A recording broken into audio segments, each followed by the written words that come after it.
Sir झुकाने वाले कभी गुलाम नहीं होते, तलवे चाटने वाले कभी इंसान नहीं होते, करते हैं जो मंजिलें फतेह, उनके लिए इम्तिहान कभी इम्तिहान नहीं होते। हर वारी इंसानियत शर्मसार हुंदी है। पहला निर्भया कांड होया, हुणे हाथरस गैंगरेप होया, लड़की दी जबान तक कट दित्ती गई कि वो विचारी रौला पा के दस भी ना सके कि मेरे नाल किन्ना माड़ा होया। किवें देखते हो इन्हूं? कोई आंधी कहता है, कोई तूफ़ान कहता है, कोई कुछ भी कहे, ज़माना हमें ज़िंदगी का मुकाम कहता है, लेकिन ये मुकाम असी तां ही हासिल कर सकांगे जे समाज साडा साथ देवेगा। क्योंकि औरत दी इक्को एक कमज़ोरी उहदा बायोलॉजिकली जिहड़ा साडा शरीर दी बनतर है, इहदी इज्जत वास्ते सानू हमेशा एक गुहार रहिंदी है कि मर्द जात अपने आप नू पहचाने, समाज विच औरत नू इज्जत नाल जीण देवे। कि कैंडल मार्च नाल इंसाफ किसी नूं मिलेगा?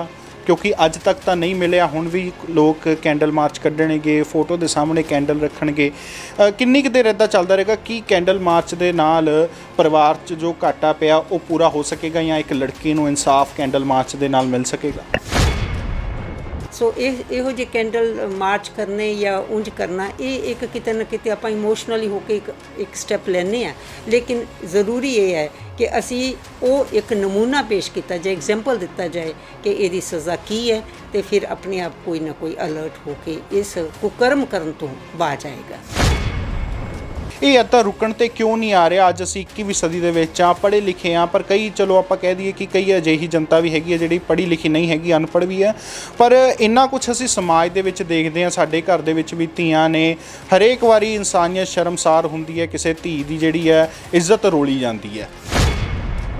ਕਾਨੂੰਨ ਦੀ ਦੇਵੀ ਦੇ ਅੱਖਾਂ 'ਤੇ ਅਸੀਂ ਪੱਟੀ ਤਾਂ ਬੰਨੀ ਹੋਈ ਹੈ, ਉਹ ਸਾਨੂੰ ਇਸ ਕਰਕੇ ਬੰਨੀ ਹੈ ਕਿ ਕੋਈ ਉੱਚਾ ਨਹੀਂ, ਕੋਈ ਨੀਵਾਂ ਨਹੀਂ, लेकिन मैनू लगता है कि हुण पट्टी नूं खोलना पैना है। ये जिहड़ा रेप है, इहदी सज़ा जिहड़ी है वो इन्नी तेज़ी नाल कीती जाए और ख़ास तौर पे उन्होंने फांसी ते लटकाया जाए। सो ये गुजारिश है पुलिस ऑफिसर्स तक, भावें कोई वड्डा है या छोटा है, किसी दबाव च ना आओ। सो धीआं पुत्तां सब नूं चंगे लगदे ने, लेकिन समाज नूं, भावें वो सरकार दिल्ली दी है या स्टेट दी है या किते बाकी स्टेट्स दियां ने, सारिਆਂ ਨੂੰ यही है कि जे जीना सिखाउणा है किसी नूं ते तुसीं ਨਿਆਂ ਨੂੰ ਆਪਣੇ ਹੱਥ 'ਚ ਨਾ ਲਵੋ और फर्ज पहचानते होए किते भी गलत हुंदा है तो ਉਹਦੇ ਲਈ आवाज़ बुलंद करो। ਮਾਪਿਆਂ ਦੀਆਂ ਧੀਆਂ ਵੀ ਨੇ, ਉਹ ਵੀ ਬਾਹਰ ਜਾ ਕੇ ਕੰਮ ਕਰਦੀਆਂ ਨੇ, ਕਈ ਵਿਦੇਸ਼ ਭੇਜਦੇ ਆਪਣੇ ਧੀਆਂ ਨੂੰ ਪੜ੍ਹਨ ਵਾਸਤੇ। ਜਾਂ ਹਰੇਕ ਸੈਕਟਰ ਦੇ ਵਿੱਚ ਅੱਜ ਕੱਲ੍ਹ ਧੀਆਂ ਦਾ ਬਰਾਬਰ ਹੀ ਯੋਗਦਾਨ ਹੈ। ਇੱਦਾਂ ਤਾਂ ਮਾਪਿਓ ਧੀਆਂ ਨੂੰ ਆਪਣੇ ਬਾਹਰ ਘਰੋਂ ਬਾਹਰ ਵੀ ਭੇਜਣ 'ਚ ਜਿਹੜਾ ਡਰਨ ਲੱਗ ਜਾਣਗੇ। ਜ਼ਰੂਰਤ ਹੈ ਜ਼ਿੰਦਗੀ ਨੂੰ ਚਲਾਉਣ ਦੀ, ਇਸ ਕਰਕੇ ਉਸ ਗੱਲ ਨੂੰ ਫਿਰ ਭੁੱਲ ਕੇ ਇਨਸਾਨ ਅੱਗੇ ਵੱਧਦਾ ਹੈ। ਵਿਦੇਸ਼ਾਂ 'ਚ ਵੀ ਜਾਂਦੀਆਂ ਨੇ, ਪੜ੍ਹਦੀਆਂ ਨੇ, ਲੇਕਿਨ ਮੇਰੀ ਇਹੀ ਗੁਜ਼ਾਰਿਸ਼ ਹੈ ਕਿ ਅਸੀਂ ਇੱਕ ਹੈਲਦੀ ਸੁਸਾਇਟੀ ਬਣਾਉਣ ਲਈ, ਇੱਕ ਹੈਲਦੀ ਐਨਵਾਇਰਨਮੈਂਟ ਕ੍ਰੀਏਟ ਕਰਨ ਲਈ ਥੋੜ੍ਹੇ ਜਿਹੇ ਸਾਡੇ ਜਿਹੜੇ ਨਿਯਮ ਨੇ ਉਹ ਸਖਤ ਕੀਤੇ ਜਾਣ। ਕੁੜੀਆਂ ਤਾਂ ਕੁੜੀਆਂ ਨੇ, ਕੁੜੀਆਂ ਦਾ ਕੀ ਏ? ਕੁੜੀਆਂ ਤਾਂ ਚਿੜੀਆਂ ਨੇ, ਚਿੜੀਆਂ ਦਾ ਕੀ ਏ?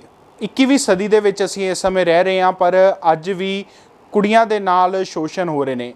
ਪਹਿਲਾਂ ਨਿਰਭਇਆ ਕਾਂਡ ਹੁੰਦਾ ਤੇ ਹੁਣ ਯੂਪੀ ਦੇ ਹਾਥਰਸ ਦੇ ਵਿੱਚ ਇੱਕ ਹੋਰ ਅਜਿਹੀ ਘਟਨਾ ਵਾਪਰਦੀ ਹੈ, ਬੜੀ ਹੀ ਦਰਦਨਾਕ ਘਟਨਾ ਵਾਪਰਦੀ ਹੈ, ਜਿਸ ਦੇ ਨਾਲ ਪੂਰਾ ਇਨਸਾਨੀਅਤ ਹੈ ਜੋ ਸ਼ਰਮਸਾਰ ਹੋ ਜਾਂਦੀ ਹੈ।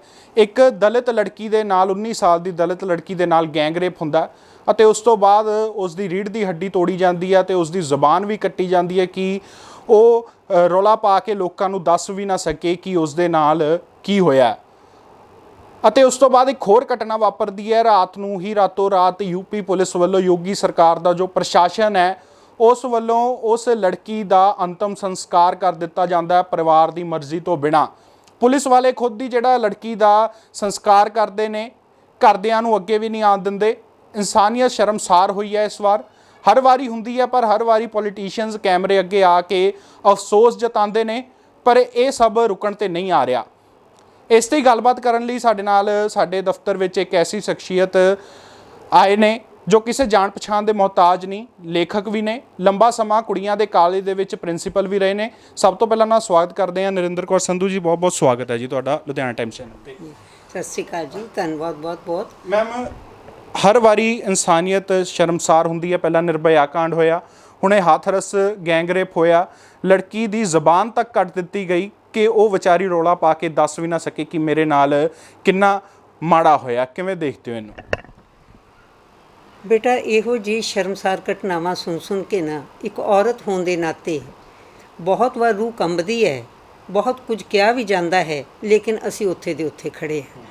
ਇਹ ਘਟਨਾ ਜਿਹੜੀ ਘਟਿਤ ਹੋਈ ਹੈ, ਪੁਲਿਸ ਵੱਲੋਂ ਕੀਤਾ ਗਿਆ ਹੈ, ਇਨਸਾਨੀਅਤ ਦਾ ਵੱਧ ਕੀਤਾ ਗਿਆ ਹੈ, ਇਹਦੇ ਵਾਸਤੇ ਮੈਂ ਬਹੁਤ ਵਾਰ ਪਹਿਲਾਂ ਵੀ ਕਹਿੰਦੀ ਰਹੀ ਹਾਂ ਕਿ ਅਸੀਂ ਔਰਤਾਂ ਬਹੁਤ ਸਟਰੋਂਗ ਹਾਂ, ਸਾਨੂੰ ਅੱਗੇ ਆਉਣ ਦਿਓ, ਲੇਕਿਨ ਅਸੀਂ ਮਰਦ ਦੀ ਇੱਕ ਮੈਂ ਕਹਿੰਦੀ ਕਿ ਵਹਿਸ਼ਤ ਤੋਂ ਡਰ ਕੇ ਬਹੁਤ ਪਿੱਛੇ ਰਹਿੰਦੇ ਹਾਂ। ਕਿਤੇ ਮੈਂ ਲਿਖਿਆ ਵੀ ਸੀ ਕਿ ਕੋਈ आंधी कहता है, कोई तूफ़ान कहता है, कोई कुछ भी कहे, ज़माना हमें ज़िंदगी का मुकाम कहता है, लेकिन ये मुकाम ਅਸੀਂ ਤਾਂ ਹੀ ਹਾਸਲ ਕਰ ਸਕਾਂਗੇ ਜੇ ਸਮਾਜ ਸਾਡਾ ਸਾਥ ਦੇਵੇਗਾ। ਕਿਉਂਕਿ ਔਰਤ ਦੀ ਇੱਕੋ ਇੱਕ ਕਮਜ਼ੋਰੀ ਉਹਦਾ ਬਾਇਓਲੋਜੀਕਲੀ ਜਿਹੜਾ ਸਾਡਾ ਸਰੀਰ ਦੀ ਬਣਤਰ ਹੈ, ਇਹਦੀ ਇੱਜ਼ਤ ਵਾਸਤੇ ਸਾਨੂੰ ਹਮੇਸ਼ਾ ਇੱਕ ਗੁਹਾਰ ਰਹਿੰਦੀ ਹੈ ਕਿ ਮਰਦ ਜਾਤ ਆਪਣੇ ਆਪ ਨੂੰ ਪਹਿਚਾਨੇ, ਸਮਾਜ ਵਿੱਚ ਔਰਤ ਨੂੰ ਇੱਜ਼ਤ ਨਾਲ ਜੀਣ ਦੇਵੇ। ਮੈਮ ਪਹਿਲਾਂ ਕੋਈ ਇਹ ਮਾਮਲਾ ਨਹੀਂ ਹੋਇਆ ਜਿਹੜਾ ਇੱਦਾਂ ਦਾ ਹੋਇਆ? ਕਈ ਮਾਮਲੇ ਅਜਿਹੇ ਵੀ ਨੇ ਜਿਨ੍ਹਾਂ ਦੇ ਵਿੱਚ ਮਾਪਿਓ ਜਾਂ ਲੜਕੀਆਂ ਦੱਸਣ 'ਚ ਵੀ ਨਹੀਂ ਸਹੀ ਸਮਝਦੀਆਂ ਕਿ ਸਾਡੀ ਸਮਾਜ ਦੇ ਵਿੱਚ ਬੇਇੱਜ਼ਤੀ ਹੋਏਗੀ। ਇਹ ਇੱਦਾਂ ਰੁਕਣ 'ਤੇ ਕਿਉਂ ਨਹੀਂ ਆ ਰਿਹਾ? ਅੱਜ ਅਸੀਂ 21ਵੀਂ ਸਦੀ ਦੇ ਵਿੱਚ ਆ, ਪੜ੍ਹੇ ਲਿਖੇ ਹਾਂ, ਪਰ ਕਈ ਚਲੋ ਆਪਾਂ ਕਹਿ ਦਈਏ ਕਿ ਕਈ ਅਜਿਹੀ ਜਨਤਾ ਵੀ ਹੈਗੀ ਹੈ ਜਿਹੜੀ ਪੜ੍ਹੀ ਲਿਖੀ ਨਹੀਂ ਹੈਗੀ, ਅਨਪੜ੍ਹ ਵੀ ਹੈ, ਪਰ ਇੰਨਾ ਕੁਛ ਅਸੀਂ ਸਮਾਜ ਦੇ ਵਿੱਚ ਦੇਖਦੇ ਹਾਂ। ਸਾਡੇ ਘਰ ਦੇ ਵਿੱਚ ਵੀ ਧੀਆਂ ਨੇ, ਹਰੇਕ ਵਾਰੀ ਇਨਸਾਨੀਅਤ ਸ਼ਰਮਸਾਰ ਹੁੰਦੀ ਹੈ, ਕਿਸੇ ਧੀ ਦੀ ਜਿਹੜੀ ਹੈ ਇੱਜ਼ਤ ਰੋਲੀ ਜਾਂਦੀ ਹੈ। बेटा मेरी ਇੱਕੋ ਹੀ ਗੁਜ਼ਾਰਿਸ਼ ਹੈ ਕਿ ਇਨਸਾਨ ਕਿਤੇ ਨਾ ਕਿਤੇ ਪਾਬੰਦੀ ਤੋਂ ਜਾਂ ਬਹੁਤ ਬੜੀ ਸਜ਼ਾ ਤੋਂ ਡਰਦਾ ਹੈ। ਔਰ ਸਾਡੀ ਫਿਤਰਤ ਵੀ ਹੈ ਕਿ ਜਿੰਨੀ ਦੇਰ ਸਾਡੇ ਤੱਕ, ਜੇ ਮੰਨ ਲਓ ਤੁਸੀਂ ਕਲਾਸ ਵਿੱਚ ਬੈਠੇ ਹੋ, ਘੰਟੀ ਨਹੀਂ ਵੱਜਦੀ, ਤੁਸੀਂ ਬਾਹਰ ਨਹੀਂ ਜਾ ਸਕਦੇ, ਪੀਰੀਅਡ ਓਵਰ ਨਹੀਂ ਹੋਇਆ, ਲੇਕਿਨ ਤੁਸੀਂ ਇੱਕ ਪਾਬੰਦੀ 'ਚ ਬੈਠੇ ਹੋ ਕਿ ਇੰਨਾ ਸਮਾਂ ਅਸੀਂ ਅੰਦਰ ਬੈਠਾਂਗੇ। ਸੋ ਮੈਂ ਬਹੁਤ ਵਾਰ ਪਹਿਲਾਂ ਵੀ ਕਿਹਾ ਕਿ ਕਾਨੂੰਨ ਦੀ ਦੇਵੀ ਦੇ ਅੱਖਾਂ 'ਤੇ ਅਸੀਂ ਪੱਟੀ ਤਾਂ ਬੰਨੀ ਹੋਈ ਹੈ। ਉਹ ਸਾਨੂੰ ਇਸ ਕਰਕੇ ਬੰਨੀ ਹੈ ਕਿ ਕੋਈ ਉੱਚਾ ਨਹੀਂ, ਕੋਈ ਨੀਵਾਂ ਨਹੀਂ, ਲੇਕਿਨ ਮੈਨੂੰ ਲੱਗਦਾ ਕਿ ਹੁਣ ਇਹ ਪੱਟੀ ਨੂੰ ਖੋਲ੍ਹਣਾ ਪੈਣਾ ਹੈ।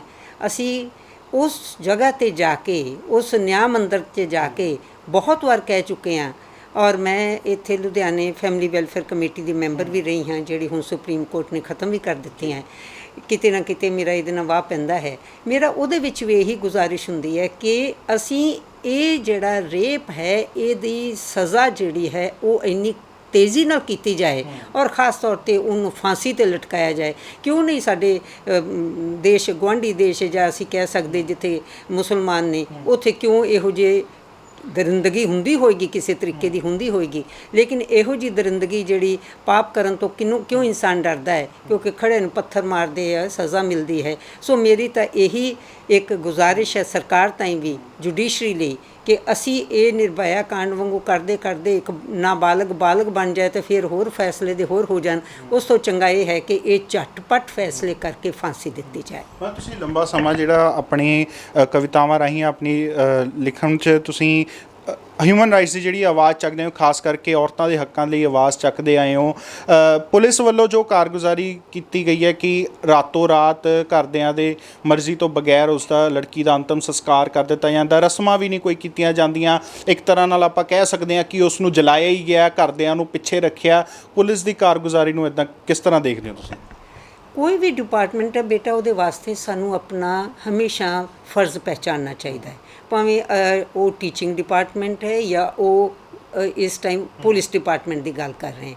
ਉਹ ਚਾਰ ਇਨਸਾਨ ਕਿੰਨੇ ਕੁ ਆਪਣੇ ਆਪ ਨੂੰ ਵੱਡਾ ਸਮਝਦੇ ਨੇ, ਉਹਨਾਂ ਦਾ ਅਸਰ ਰਸੂਖ ਸੁਸਾਇਟੀ 'ਚ ਕੀ ਹੈ। ਅਸੀਂ ਇੱਕ ਦੇਸ਼ ਦੇ ਸੇਵਕ ਹੋਣ ਦੇ ਨਾਤੇ, ਭਾਵੇਂ ਉਹ ਤੁਸੀਂ ਪ੍ਰੋਫੈਸਰ ਹੋ ਜਾਂ ਪੁਲਿਸ ਆਫੀਸਰ ਹੋ, ਲੇਕਿਨ ਜੇ ਅਸੀਂ ਆਪਣਾ ਫਰਜ਼ ਪਹਿਚਾਨਦੇ ਹਾਂ ਤਾਂ ਸਾਨੂੰ ਨਿਆਂ ਕਰਨਾ ਚਾਹੀਦਾ ਹੈ, ਸਾਨੂੰ ਸਹੀ ਕਰਨਾ ਚਾਹੀਦਾ ਸੀ। ਉਸ ਬੱਚੇ ਦੀ ਲਾਸ਼, ਉਸ ਬੱਚੇ ਦਾ ਅੰਤਿਮ ਸੰਸਕਾਰ ਉਹਦੇ ਮਾਪਿਆਂ ਤੱਕ ਪਹੁੰਚ ਕਰਨਾ। ਸੋ ਉਹਨਾਂ ਨੇ ਇੱਕ ਗਲਤੀ ਕਰ ਲਈ, ਜਦੋਂ ਇੱਕ ਗਲਤੀ ਕਰ ਲਈ ਤਾਂ ਉਸ ਤੋਂ ਬਾਅਦ ਉਹ ਗਲਤੀਆਂ ਕਰਦੇ ਗਏ। ਉਸੇ ਕਰਕੇ ਚੋਰੀ ਛੁਪੇ ਉਹਦਾ ਸੰਸਕਾਰ ਕਰਨਾ, ਉਹਦਾ ਜ਼ੁਬਾਨ ਕੱਟਣਾ, ਇਸ ਤਰ੍ਹਾਂ ਤਾਂ ਅਸੀਂ ਹੈਵਾਨ ਨਾਲ ਵੀ ਨਹੀਂ ਕਰਦੇ ਜਿਸ ਤਰੀਕੇ ਨਾਲ ਉਹਨਾਂ ਨੇ ਇਸ ਲੜਕੀ ਨਾਲ ਕੀਤਾ ਹੈ। ਕੀ ਮਜਬੂਰੀ ਹੋ ਗਈ ਸੀ ਕਿ ਉਹਨੂੰ ਚੁੱਪ ਕਰਵਾਇਆ ਜਾ ਰਿਹਾ ਸੀ? ਇਹ ਤਾਂ ਨਿਰਭਇਆ ਕਾਂਡ ਤੋਂ ਵੀ ਅੱਗੇ ਦੀ ਗੱਲ ਹੋ ਗਈ ਹੈ। ਸੋ ਮੈਨੂੰ ਲੱਗਦਾ ਹੈ ਕਿ ਅਸੀਂ ਕਿਸੇ ਵੀ ਵਰਗ ਵਿੱਚ ਨੂੰ ਬਿਲੋਂਗ ਕਰਦੇ ਹੋਈਏ, ਲੇਕਿਨ ਪਹਿਲਾਂ ਅਸੀਂ ਜਿਹੜੀ ਡਿਊਟੀ ਕਰ ਰਹੇ ਹਾਂ ਉਹਨੂੰ ਅਸੀਂ ਹਮੇਸ਼ਾ ਜਸਟੀਫਾਈ ਕਰੀਏ। ਅਤੇ ਪੁਲਿਸ ਆਫਿਸਰਸ ਤੇ ਦੇਖੋ, ਜੇ ਵਾੜ ਹੀ ਖੇਤ ਨੂੰ ਖਾਣ ਲੱਗ ਪਏ ਤਾਂ ਅਸੀਂ ਕਿਹਦੇ ਵਾਸਤੇ ਜਿਉਂਦੇ ਹਾਂ? ਸੋ ਇਹ ਗੁਜ਼ਾਰਿਸ਼ ਹੈ ਪੁਲਿਸ ਆਫਿਸਰਸ ਤੱਕ, ਭਾਵੇਂ ਕੋਈ ਵੱਡਾ ਹੈ ਜਾਂ ਛੋਟਾ ਹੈ, ਕਿਸੇ ਦਬਾਅ 'ਚ ਨਾ ਆਓ। ਸੋ ਧੀਆਂ ਪੁੱਤਾਂ ਸਭ ਨੂੰ ਚੰਗੇ ਲੱਗਦੇ ਨੇ, ਲੇਕਿਨ ਸਮਾਜ ਨੂੰ ਭਾਵੇਂ ਉਹ ਸਰਕਾਰ ਦਿੱਲੀ ਦੀ ਹੈ ਜਾਂ ਸਟੇਟ ਦੀ ਹੈ ਜਾਂ ਕਿਤੇ ਬਾਕੀ ਸਟੇਟਸ ਦੀਆਂ ਨੇ, ਸਾਰਿਆਂ ਨੂੰ ਇਹੀ ਹੈ ਕਿ ਜੇ ਜਿਉਣਾ ਸਿਖਾਉਣਾ ਹੀ ਕਿਸੇ ਨੂੰ ਤੇ ਤੁਸੀਂ ਨਿਆਂ ਨੂੰ ਆਪਣੇ ਹੱਥ 'ਚ ਨਾ ਲਵੋ ਔਰ ਫਰਜ਼ ਪਹਿਚਾਨਦੇ ਹੋਏ ਕਿਤੇ ਵੀ ਗਲਤ ਹੁੰਦਾ ਹੈ ਤੇ ਉਹਦੇ ਲਈ ਆਵਾਜ਼ ਬੁਲੰਦ ਕਰੋ। ਇੱਕ ਲੜਕੀ ਨਾਲ ਜਦੋਂ ਇਹ ਜਿਹੀ ਹਵਾਨੀਅਤ ਹੁੰਦੀ ਹੈ, ਇੱਕ ਲੜਕੀ ਦੀ ਮਾਨਸਿਕਤਾ ਕੀ ਹੋ ਜਾਂਦੀ ਹੈ? ਤੁਸੀਂ ਲੰਬਾ ਸਮਾਂ ਕੁੜੀਆਂ ਦੇ ਕਾਲਜ ਦੇ ਵਿੱਚ ਪ੍ਰਿੰਸੀਪਲ ਰਹੇ ਹੋ, ਕਿਸ ਤਰ੍ਹਾਂ ਦੇਖਦੇ ਹੋ ਕੀ ਲੜਕੀ ਦੀ ਮਾਨਸਿਕਤਾ ਹੋ ਜਾਂਦੀ ਹੈ?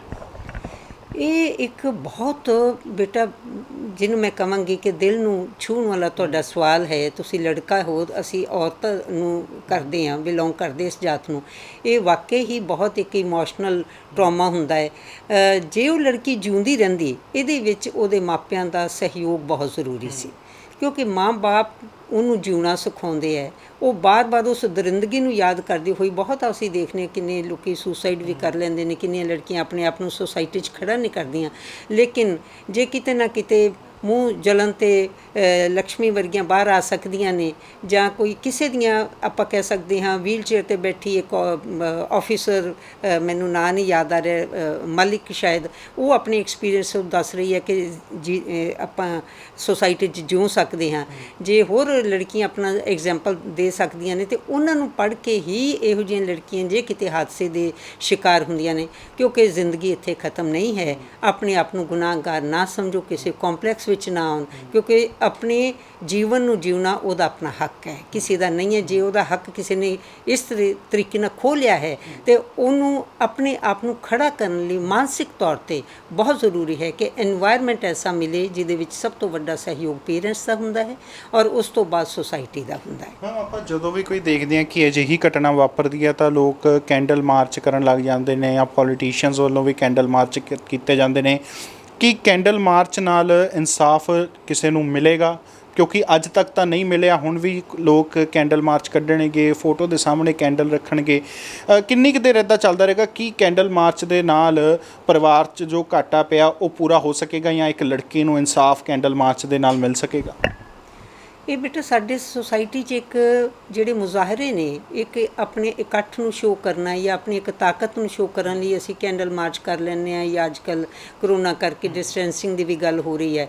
ਇਹ ਇੱਕ ਦੱਸਣ ਦੀ ਗੱਲ ਹੈ, ਲੇਕਿਨ ਸਭ ਤੋਂ ਵੱਡੀ ਗੱਲ ਇਹ ਅਵੇਅਰਨੈਸ ਕਿਵੇਂ ਦਿੱਤੀ ਜਾਏ। ਬਹੁਤ ਪਹਿਲਾਂ ਜੋ ਨਿਰਭਇਆ ਕਾਂਡ ਹੋਇਆ ਸੀ, ਮੈਨੂੰ ਯਾਦ ਹੈ, ਇੱਥੋਂ ਲੁਧਿਆਣਾ ਇੱਕ ਵਿਮਨ ਪੁਲਿਸ ਆਫਿਸਰ, ਉਹਨਾਂ ਨੇ ਵੀ ਆ ਕੇ ਗੱਲਾਂ ਕੀਤੀਆਂ ਸੀ ਤੇ ਮੈਂ ਉਹਨਾਂ ਨੂੰ ਕਿਹਾ, ਮੈਂ ਉਹਨਾਂ ਨੂੰ ਸਪੋਰਟਸ ਡੇ 'ਤੇ ਇਨਵਾਈਟ ਕੀਤਾ।